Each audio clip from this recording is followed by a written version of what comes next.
Hey there, film fans. I'm Jeff. And I'm Dave, and welcome back to The Love of Cinema, a pod in which we challenge one another to keep...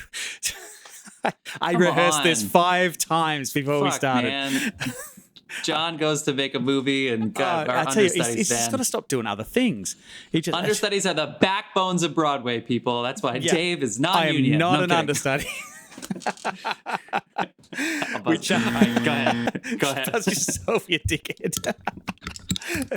A pod in which we challenge one another to discuss movies both new and old with a strictly positive critical eye. That's right. And to avoid lazy negativity, we have decided to make this a drinking game, which means that anytime we say anything negative or dumb about a film or each other, or we just screw up like a bunch of... Yeah. Yep. If we mess up the intro, you hear that buzzer that you just heard, but we can play it again. That one. There it is. And that means that we have to drink, and we would love it if you at home have some fun and drink along with us. So pour yourselves a glass and get ready to have the most awkward discussion you've ever had with your parents without saying a word. All right. Okay. Respect.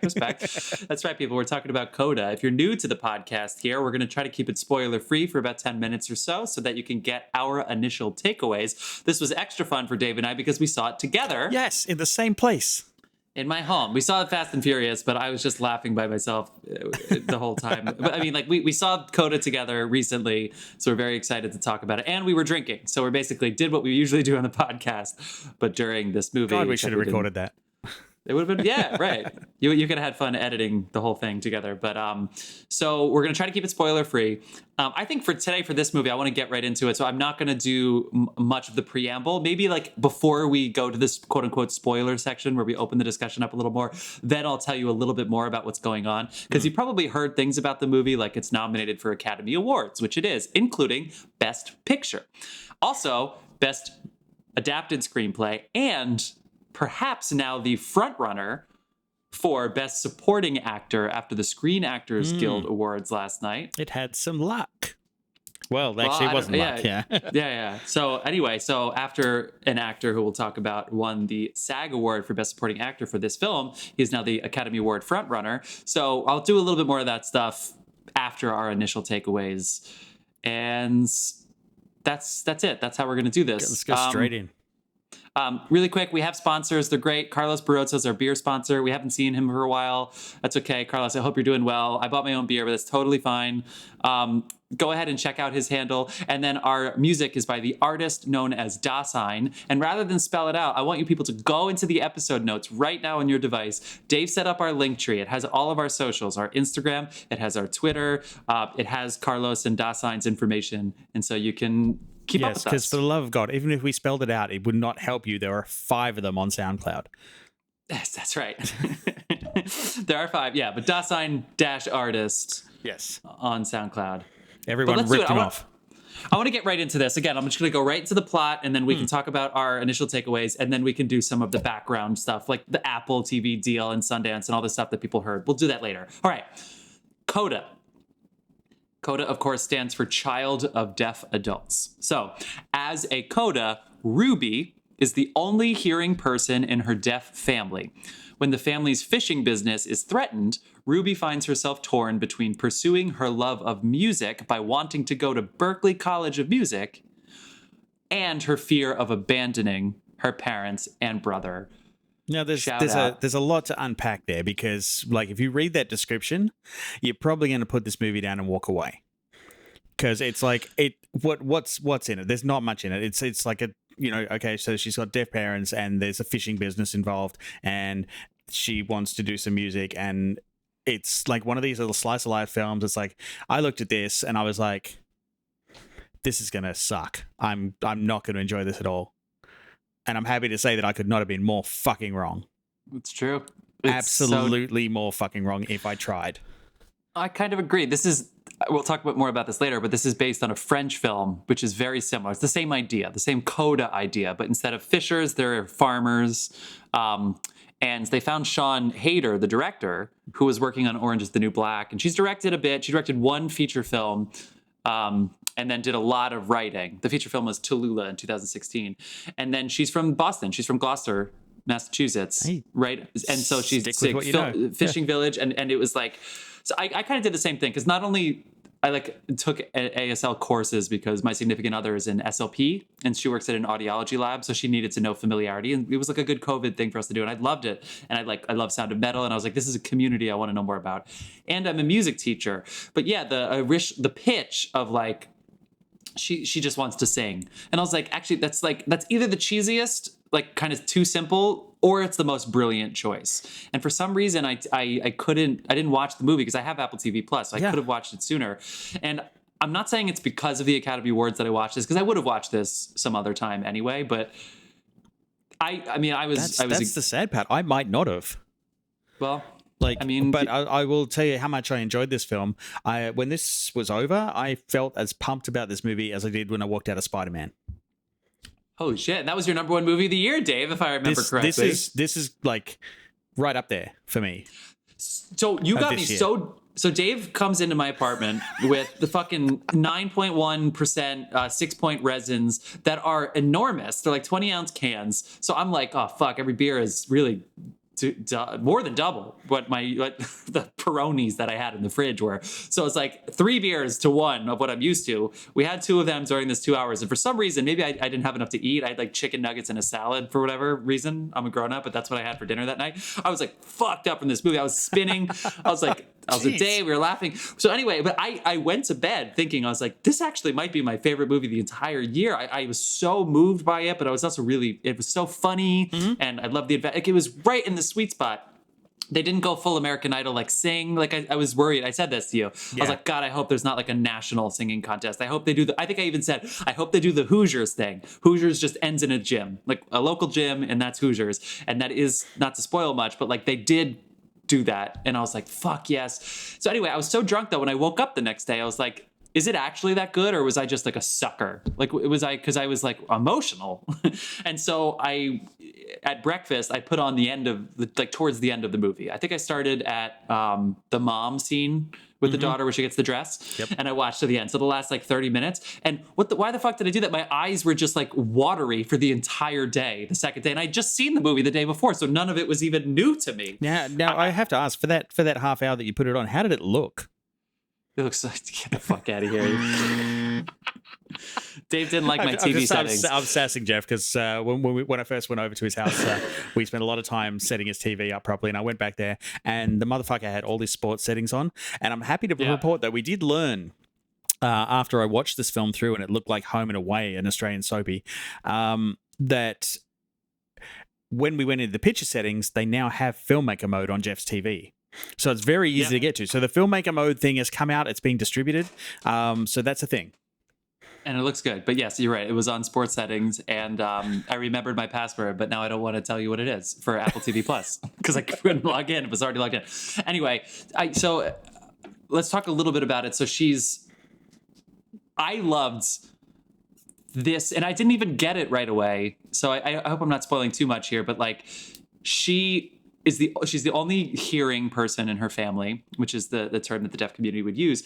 And so she translates for them often, whether it's negotiating for the price of their fish, or whether it's apparently at a restaurant, which happens off screen, but we hear about it. She's like this badass, like she takes charge because she takes on that responsibility, even though she's in high school. But then when she goes to high school, and also, it takes a second for a hearing person like me to recognize that even though she's hearing and she can speak and everything, her first language was signing. I think that's like the biggest distinction for Coda. She learned she learned how to communicate. One thing about the family living as they are, they become quite insular. Like they don't mingle with the community too much. So she doesn't mingle either. Also, we learn language she doesn't really speak. And we learn language by mimicking speech. So if they're not speaking, and I'm sure there were other people around, but it's not the same. So they even say in the movie, like when she was younger, she got made fun of the way she spoke because the developmental stuff. And also the family's not well off, so I doubt they had like help, extra help outside of school systems, which don't start till you're 4 or 5. So anyway, the duality of her being this badass, like fucking she's 17 and she's like negotiating for fish. She's translating for her dad when her dad's saying things like suck my dick to people, and she's like, he says suck my dick, and she's 17. But then when she goes to school, she's now basically speaking her second language, which is just being a teenager in high school speaking English. And now she's shy and she doesn't fit in. She's nervous. Like first of all, brilliant. Amelia Jones, like absolute star, absolute standout. I spent a good portion of the time going, where have I seen this girl before? She's actually in Lock and Key. She's one of the main cast members in Lock and Key, and which is another great series. But yeah, and I had no idea she could perform like this. This is amazing. She was British and she didn't sign. And then she does two things that are set in Massachusetts. She does Lock and Key, which is set in Massachusetts, and this. And then she learns ASL in 9 months while she's doing Lock and Key. She takes singing lessons over the weekend. She's only 20 now. She just turned 20. So she was 17 or 18 when I think she just turned 18 when she filmed this, which made her allowed to like come here and be on her own, basically. So anyway, she's an absolute star. But then you have absolute star family members. The cast is absolutely incredible. I watched a clip on Colbert, which is probably going to be the Oscar clip they show for Troy Kotsur, our now Oscar frontrunner for Best Supporting Actor, which is the Tinder at the dinner table scene, which is a hilarious scene. And it's largely silent, even though there's sound. Yeah. There's like ocean sound, but they don't. I have to say as well. Anyway, wait, really quick. So they showed that clip on Colbert, and you could hear the audience laughing, which is funny because usually with those clips, you can't hear the audience. But it's like, even though it's silent to us, we're watching them sign and we're reading the subtext, and people are really laughing. Like, this is really something that you can engage with. That is the other thing. Like, this is a comedy. There's so much comedy in this. Hilarious. This is the first time I've seen a movie that uses ASL where the jokes land. Or I don't know whether it's just never been attempted. Like they've always been dramatic, but this is a comedy, and the jokes land.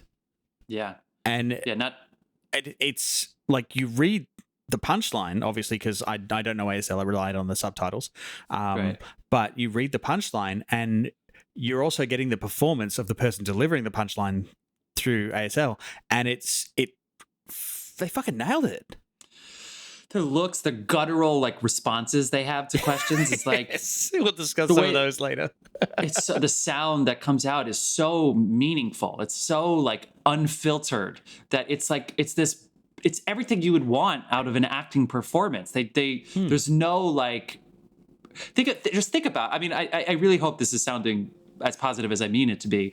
Like, when you get rid of the urge in your brain to be like, I hope I come across a certain way, I hope I sound a certain way, turn that off. These actors are fucking fearless. The characters are fearless. They can't dick around with that kind of stuff. That doesn't help. That doesn't benefit them in their life. When you're fishing and then you're trying to communicate with people that don't speak your language, like, they're fearless. I'll talk more about the cast in a minute, but like, this family is so good. The looks that they make when they're told they can't go up to the balcony, I rewatched that, and just the look on their face, like, fuck, what the fuck does she mean we can't watch your audition? Like just, it's so visceral. It's really, really, really, really, really great.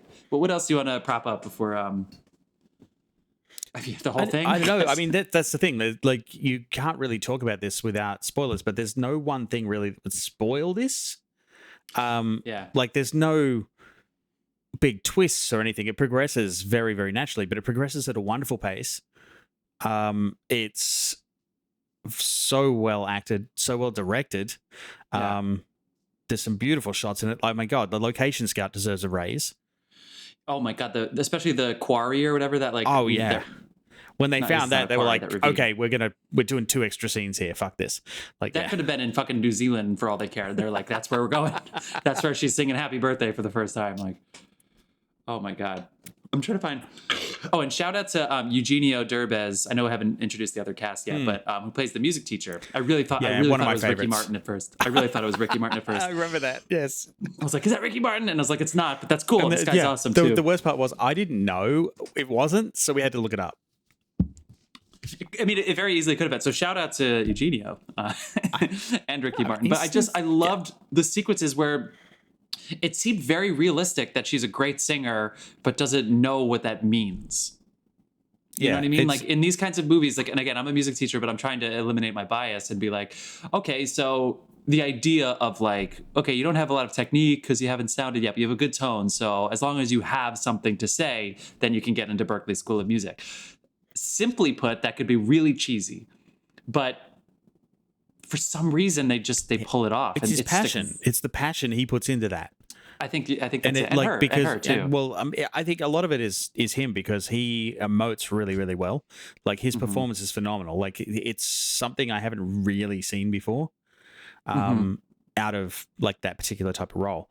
And I mean, the one thing we did flag this for, it was like, how the fuck did this seaside town, get this music teacher. Yeah. Because I want that music teacher. But in hindsight, it makes sense because they're right outside of Boston. Yeah. So he's not from America, as you like, right? He admits, I forget where he said he's from. He said he grew up in Mexico City at one point. Yes, he did say Mexico City. And then he came to Berklee School of Music. He's an alum. And then, like most music people, you end up teaching at a school because there's no other job in music that guarantees you money and benefits. So maybe once you got into the school, it's like, shit, now you're in the system. Now you could work towards a pension. And I don't know, but like he had a family that they didn't even need to talk about. That was the other thing I kind of liked. Like he mentioned that I have this other life, but we saw it almost peripherally from like her point of view. So she didn't have much to do with the family, so we didn't see much to do with the family. Ugh. So it was literally all about her, and what she didn't see, they kind of skimmed around. And I thought that was quite clever creatively. Me too. All right. Well, so we love the movie. Yeah, we absolutely love this movie. Oh my God. I can't believe, I'm right now toying with the idea of getting an Apple Plus subscription just so I can watch it again. Yeah, I can't over the air tell you that I'm giving you my password. I can't do that. No, you're not doing that. It's probably fucking wrong anyway. He took 6 goes to try and find his Apple password. I thought I got it the next day, but I'll have to review who it has again. 2 separate fucking accounts in their Apple TV? Like, what are you doing? What are you doing? Okay, well, this is... Yeah, no, I'm still pissed off. I have an iCloud account, and then I have 2 emails. Doesn't matter. Okay, so this is a good... So this is a good segue because if this was on Netflix, more people would have seen it.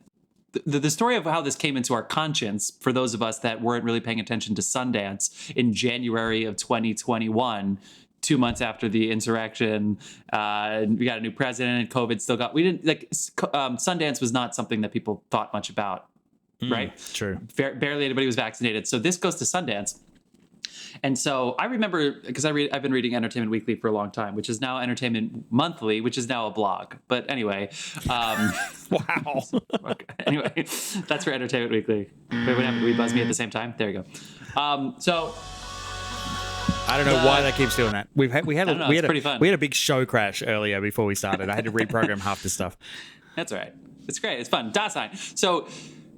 The old records were like $7 million at Sundance for the option, $8 million, $12 million, $14 million. And all of a sudden, this is $25 million is what this got at Sundance for Apple TV. Now, let's put this in perspective, because that makes it sound like a big movie.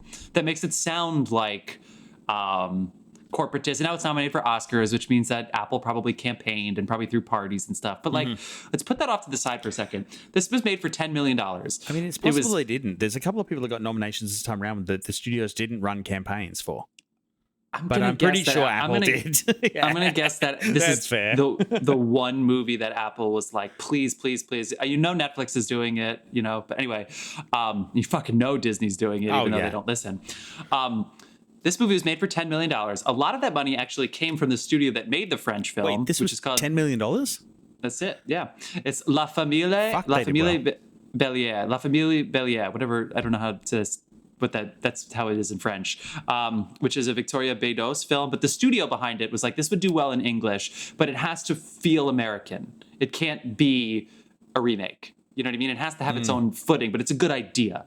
So they actually found Sean Hayter, this director and writer, who'd written a lot. She was a story editor and wrote like 20-something episodes of, she contributed to 20-something episodes of Orange is the New Black.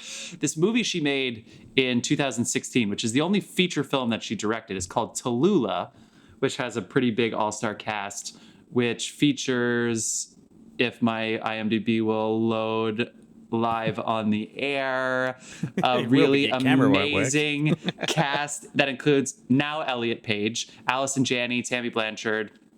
So pretty big cast.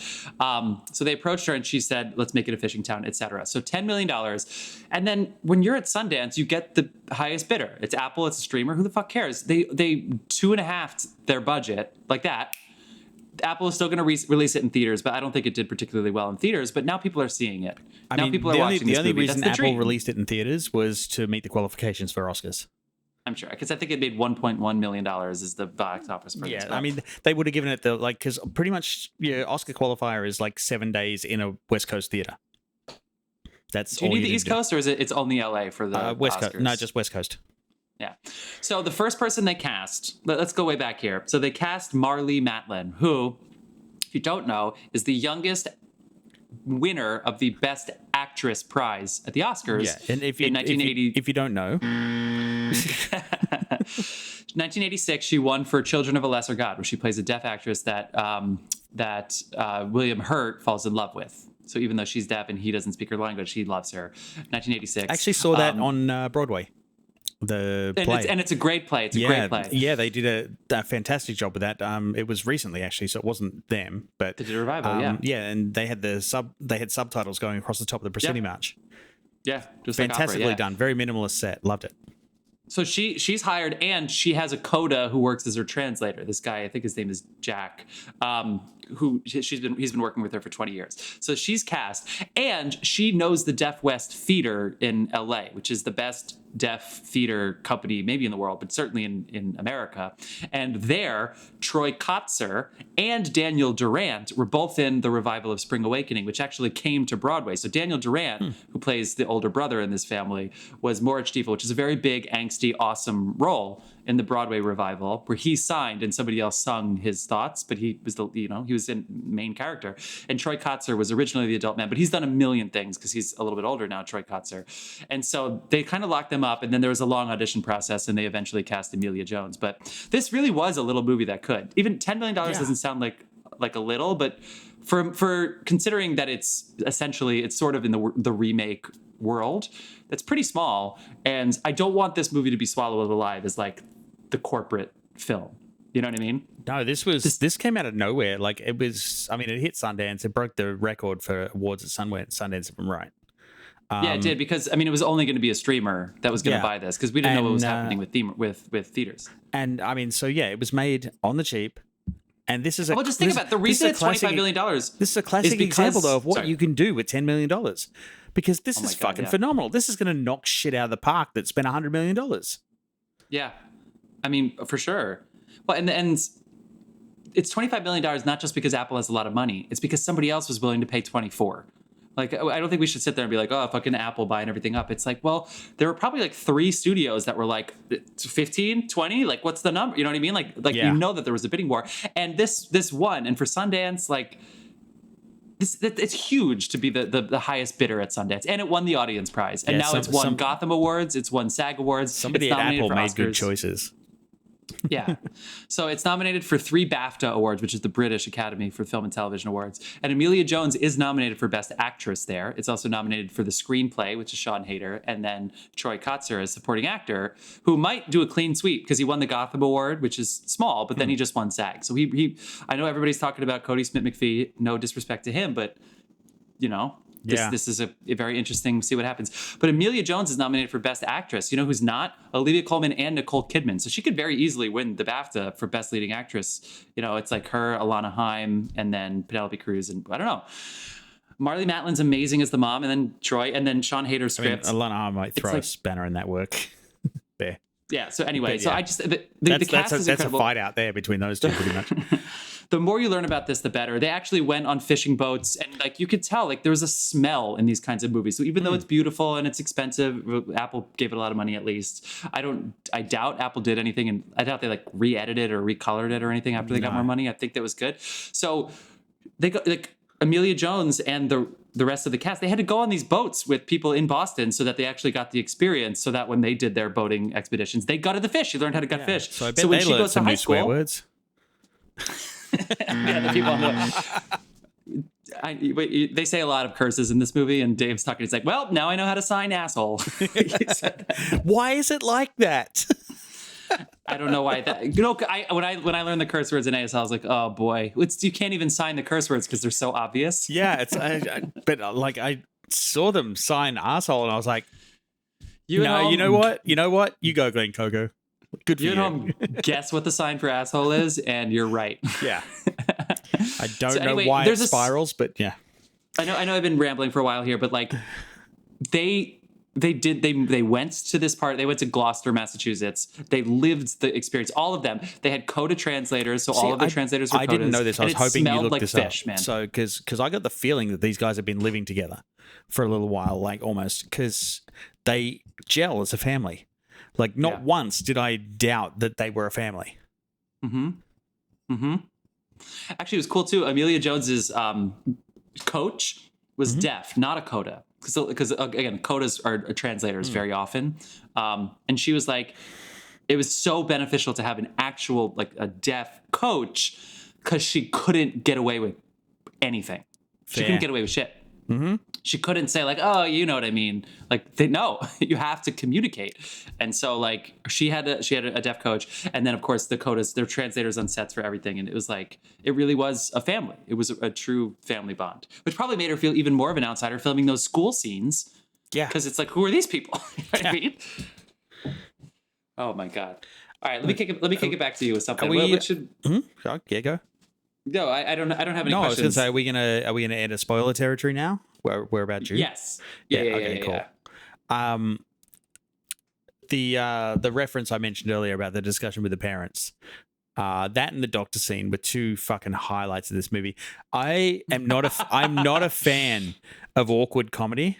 Where someone's like put out awkward, and I don't know why, but I fucking loved what they did in this. Like they go to the doctor. Like, we're in spoiler territory, by the way, right now, so we're gonna tell you some stuff that happened in the movie. So go see this movie, guys. Yeah, please for go see fuck's it. sake, see this movie. It's so good. But yeah, like, so she goes to the doctor with them, and the doctor, of course, doesn't sign. So the father is trying to tell the doctor what's wrong with him, and he basically has crotch itch. And jog itch it is. And sweaty, wet underwear for, what happens. So basically, it's a back and forth about her dad's balls and when he can have sex next. And it's so fucking awkward, but she takes time to mess with him in the scene, and I loved it. I loved the little, like, that she got She's a little messing dig with in both there. of them. Yeah. It's so good. Yeah, because he's literally sitting. It's like, my nuts. I can't even remember what he says, but it's grotesque. My nuts feels like there's hot fire coming out of my balls. And she goes to the doctor. She's like, his down there is itchy, and it's like, like, she's like messing with. It's so funny, and I think part of the reason the awkward humor, because I'm with you. Sometimes the British humor, it's like so dry that I'm like, I don't know whether or not to laugh. When Troy Kotzer, for instance, is signing, he is signing it as if he's shouting. Everything is very, very big. And I also love that Amelia Jones translates really well in that she's matching his emotion. She's not just translating the words. She really is taking on the emotion, but she comes at a crossroads where she has to translate, my balls hurt. But you could see in her face, like, compassion and empathy when she's translating, which is what most translators do. And then we get to the scene where, obviously, like, her singing partner comes back with her to rehearse, which starts off as the most, like, teen angsty fucking scene you've ever seen in your life, but, like, in a really great way. And then escalates into, oh my God, like, my parents are banging next door. And it just comes out of nowhere. It's so funny. So basically, they're rehearsing, and all of a sudden you just hear this bang, bang, bang, knock, knock, knock, knock, and then she starts screaming. And her first impulse is to run in, crack the door, and start flicking the light on and off. Yeah, you got to flick the lights. I was like, these are things you don't think about. And it was a little surprise for me. And it was like, oh my God, this is what she has to deal with. Like, they don't know she's home. If you want to stop your parents from banging, you have to open the door. Yeah. Which, by the way, you're already if it's loud enough to hear next door, when you open the door, it's only going to get louder. And then you have to flick those lights. Yeah. Well, and then how awkward are the parents? Because they've obviously never had to have, like, the talk with a boyfriend or a boy before, even though they're just rehearsing the song. And he just starts off with, like, what are your intentions? And then when he's basically like, how could I not have sex? Look at your mom. She's so hot. And and then straight away starts with, like, graphically describing how to, like, that this kid should use a condom. This kid doesn't sign, so he goes into, like, extra detail on the signing. And he's, like, showing him how to put a condom on. Like, these are great. Everything in that, like, that whole thing was hilarious to me. So let's talk. I want to ask you two things. One about sound. We'll get to in a second. But then let's do story, because you just led into the teen angst part of this too, because obviously the family element of this is. We have to get to the final two scenes with the mom and the dad. And the reason that Troy Kotzer probably should win is that scene that and nobody else could pull off. So I used to think that about Oscars, where it's like, I don't know what the point of these are, but sometimes somebody does something that nobody else in the world can do. Like Jamie Foxx is Ray. Like you have to, I don't care who else, you just have to give him the Oscar that year. Like nobody else in the world could do that. Troy Kotsur did something in this one scene that it's nobody else in the world could pull that off. He was so brilliant. But anyway, we'll get to that. The teen angst part of this at school, the boy, her friend being attracted to her brother. Like, I mean, the whole reason she joins the choir in the first place is because of that guy. Like he joins the choir. Yeah. She sees him join the choir. She's like, I'm doing choir. But how well did they pull it off as a story where it was woven in beautifully. Like it didn't stand out. That's the thing. Like it's there, but it doesn't take a prominent part of the story. But when it's there, it's funny or stressful or angsty in a good way. But I really enjoyed what they did with it. I love too that this is the kind of movie that you can look back on scenes and they all seem so simple. Everything seems so simple, but you go back and you're like, oh, you know what? Like for instance, the blasting, something simple like they're blasting gangster rap when they pick her up from school, the family. and you could think for a second, like that's weird, that's strange. I think you probably catch on pretty quickly that it's because they like the vibrations, right? Anybody who's, seen Mr. Holland's Opus or anything, they feel the vibrations of the music. And so obviously, but she doesn't say that for like 40 minutes. My dad really loves gangster rap because of the vibrations. With this, it's funny that she's so awkward and nervous at school. And then like she finally gets comfortable with the guy. And then he like tells about the sex story with the parents. And then she can't talk to him. But like as soon as they meet at the rocks, then she's comfortable. Like she has her places where she's on top, she's untouchable, she's invincible, right? Home, and then in that little rock quarry, she can sing, she can meet this guy and cliff jump, but it's like outside of school. So the way that she has like her territory working that, and then in the choir room, she's just so awkward with this guy, but in a really, really truthful way. And the teacher, the way the teacher knows it, the way the teacher realizes what's going on, I think it's incredible story. I think you would say like normally there's one person that's like a grounding element of everything in the film, and in this case there are like 5 of them. Like true. Everyone is a linchpin. Like there's one linchpin in each scene, and not everyone's in every scene. But whenever there's always like someone bringing it back to. God, I can't even describe it. It was just so fucking good. Every family member on the back half of this movie gets basically one-on-one scene with Ruby, the character Ruby, played by Emilia Jones. And Troy Kotsur, I could praise him to death. For some reason, his role's not even really bigger than the other ones, but for some reason, it's just one of those ones that really stand out. The brothers one scene. I mean, you turned to me and you were just like, "That's fair. That's right." Like the brother was just getting so mad because he was like, basically like, "Why doesn't anybody turn to me? Why doesn't anybody want me to help? I don't need you. I'm the older brother. I can take care of this." Yeah, and it was when he said that like the family was fine before you came along. Yeah, which of course is like ridiculous because he was 2 or whatever, but like it's so truthful to him. Is that how you interpreted it? Well, it was kind of like they were able, like the family survived without you.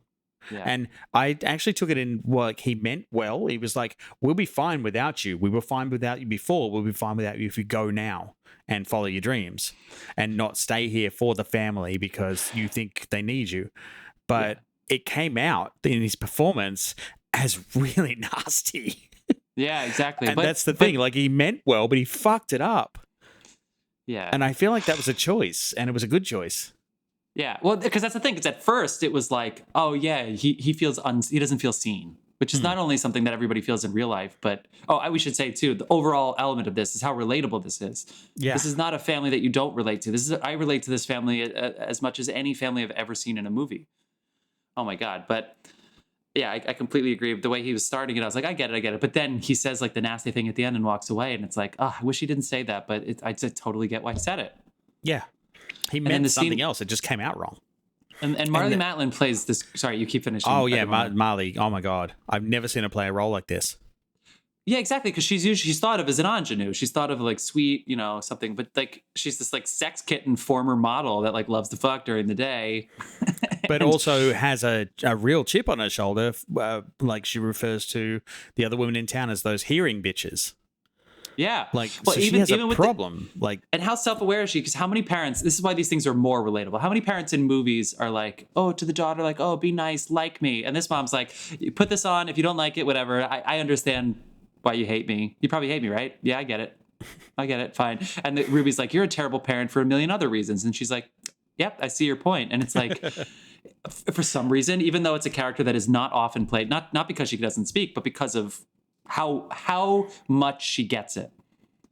And just like how straight she plays it. Yeah. Literally, it's really masterclass. Like that is a seasoned professional, and, like unlike we barely ever see. She has a journey almost in the background as well. Like her character arc is like right in the background. Like you see it there. It's a piece of other scenes, and then the arc happens, and you're like, yeah. And then she steps up when the business, and she starts working that side of the business. Yeah, and suddenly she's out in the community, and she gets a chance to grow. It's so good. But I feel like we're getting around to that scene at the concert. Yeah, this is the one we really want to talk about. Like, so this is not nominated for shit for best sound, but just fine. That's not what this is. This isn't the sound of metal, But again, there's the focus shift too. I didn't notice that until I rewatched it, just to set this up. That you're behind the parents. So the whole movie's from Ruby's point of view. The parents really are from her point of view. You rarely see them on their own, except for maybe on the boat where she doesn't show up that one day, and it's the day they're getting observed, and all the shit happens.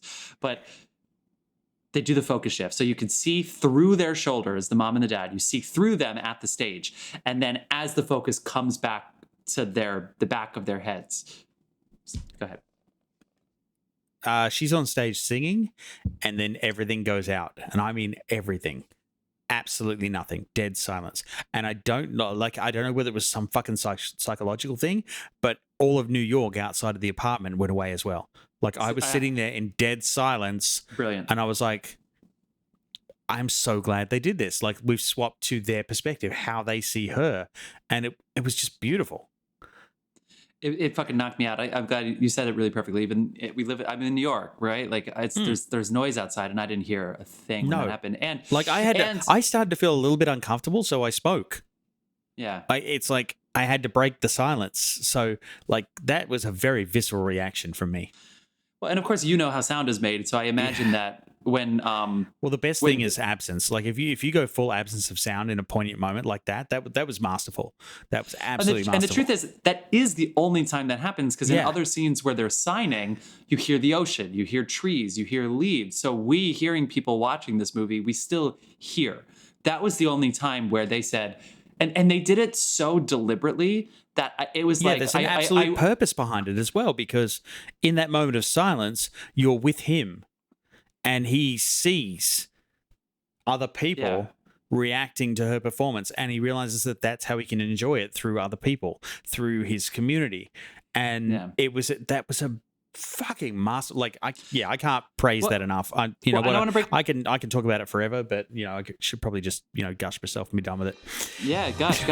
No, well because these two scenes back to back are the most important scenes of the whole thing, even more than the audition, which, fuck, man, the fact that they could do all of these in a row is like clearly what a setup. But the concert starts, the family's the first time they see her sing, and the friend who is sort of dating the brother, sort of not, but it's okay. They pull it off really well. But the friend tells the brother she's really good.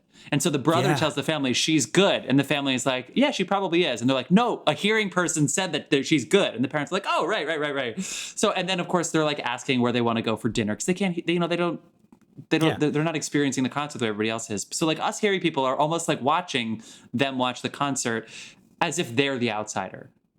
I think maybe that's just a weird interpretation of it. And then when it shifts, it's like, and they put you in their shoes.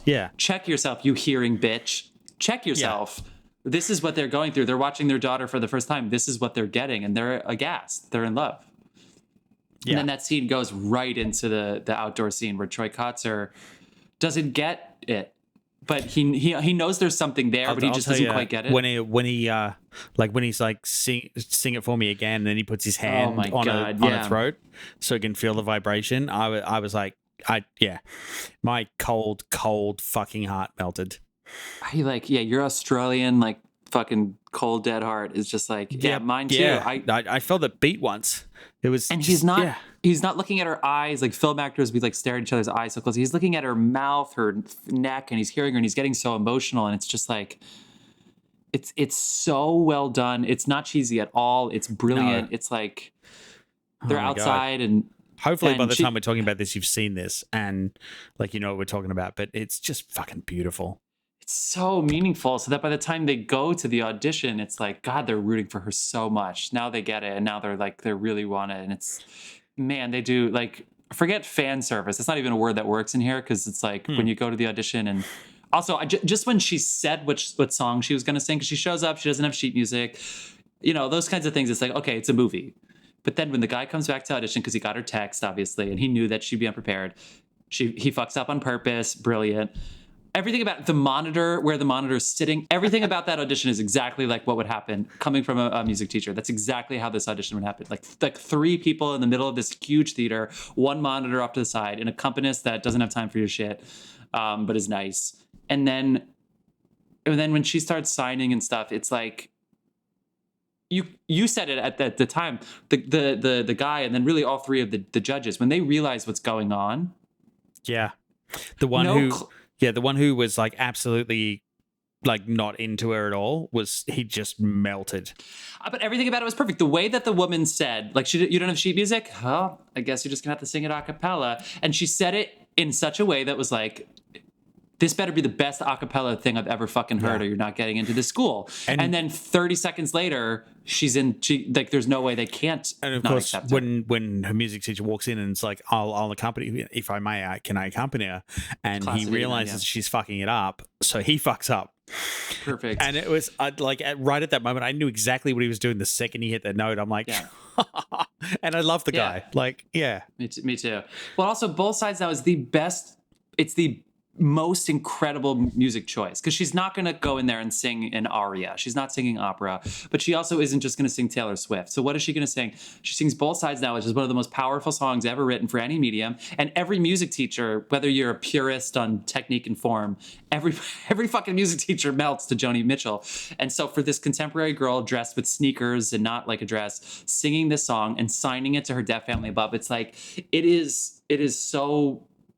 It's so incredible. It was so powerful. That was my cinematic moments of the year, and actually all 3 of those scenes in a row were man. They just kept. It was like, that's my moment. That's my moment. No, that's my moment. There's so many moments. Like, you will love this film. You'll enjoy this film. Like, I did not think I was gonna, and I really, really did. So, you know. And again, I rewatched the second half of it the next morning, and I really thought I would find something that I missed or something I was too drunk for, and I just got even more emotional sober at breakfast. Like, I think it's so fantastic. So it might have been beer flashbacks. I don't know. So anyway, I can't say. The buzzer's like coming in and out. I can't say enough about this film. I've been yapping this whole time, so you gushed yourself. I'll accept it. The double gush, yeah. Anyway, that's fair. I hope you're listening to this podcast up until this point because you also loved this movie and you just wanted to live with it. I wish I could nitpick more moments that I loved, but gotta leave something out. Yeah, like there aren't many surprises. It's just it's something I didn't think you could do anymore, which is a really great original story. Sort of not original, but it is. This is what original stories are going to be. It's an original story from where I've seen it. I haven't seen the original, but granted, it's just a slice of life perfectly done. Also, I don't know what the one on the farm in France is like, but what a great conundrum for this girl where they fish. So forget about just the Coast Guard and you have to hear the radio signals in case there's a tidal wave or in case there's a terrorist attack, whatever the reason that you need to have the radio on all times. But as soon as you get to the dock, you have to sell your fish. They don't last very long. And like what it does to her as the translator who's stuck in this quagmire of like, if I leave them, they have to pay somebody. I'm free labor. Like, and just the weight that scene that fuck man, we can't praise her enough. But the scene she has where she's like, don't put this on me. And it was like, yes, because she easily could have just been punched in the face. But the fact that she, anyway. Yeah, I mean, I think we've sold this enough. I mean, any more, we're just going to give away the whole damn film. So, yeah, let's. It's so good. I think I'm going to say it. If I had to redo my list, this is my favorite film of the year. This is my favorite film of this year so far. Yeah. Of 2022, you still like Spider-Man better? It doesn't matter. The rankings don't matter. But and it's not about awards. I know this is nominated for awards and it's been winning awards, and I hope Troy wins. I hope whatever. But this is really, really, really great. I really hope you watch it, or you have seen it now. To be honest, like, considering where we usually touch on all aspects of the film, and mostly we talked about the performances. We didn't even touch on the cinematography. We didn't touch on the editing, any of the technical aspects. The performances just shone through. We should say, first of all, you said Sean through, and Sean's name of the director, so I'm going to buzz you because that's funny. God. But it's just because our buzz quota is a little low today. Dad puns now? But here's the thing, because the director and the cinematographer, we're talking about scenes on the ocean. We're talking about a lot of outdoor scenes, outdoor to indoor, night. Like, there's a lot of shit to play with. And for a very low budget, for everything to be so beautiful, regardless of the location, regardless of who's in the scene, whether they can hear or not, it's like fucking magical. I think is the word you're looking for. It's fucking magical. Yeah. All of the what scenes, they've accomplished is amazing. All of the seams really vanish. Yeah. It's great. All right, Dave. We've gushed our ass off about that, so it's time for what you've been watching. It's time for that time where we recommend things that we've been watching. I watched a shit ton of things, so I'm only going to pick two. But you go first. You always go first. Dave, what you been watching? I mentioned that just before I turned up to you. Just after I turned up to your place, actually, I was watching The Butterfly Effect because I was like, this is here. I'm going to give it a look, see if it's any better than I remember. Because it's quite derided in some circles. I actually enjoyed the rewatch of The Butterfly Effect. It's dark. It's very dark. It's Ashton Kutcher, right? But it's Ashton Kutcher in a pretty much dramatic role. Yeah. And also I started getting into Archive 81, I believe it is, on Netflix. Really slow start, but when it twists, holy fuck, does it twist? Nice. Yeah. Nice. Cool. Yeah, I watched The Peacemaker because finally, yay! You've been saying Peacemaker from weeks, and I finally. Do you really want to taste it?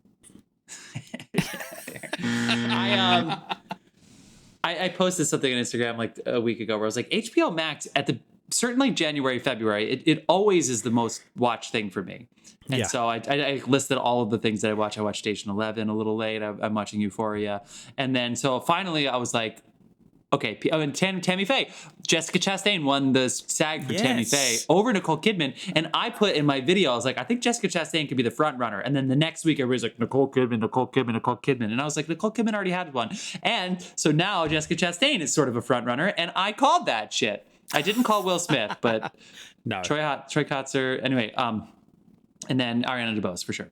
So I'm on HBO Max, and I don't want to watch Euphoria. I just need a minute from Euphoria. So you can only watch so many in a row. Yeah. And just hope that not all teenagers are like that.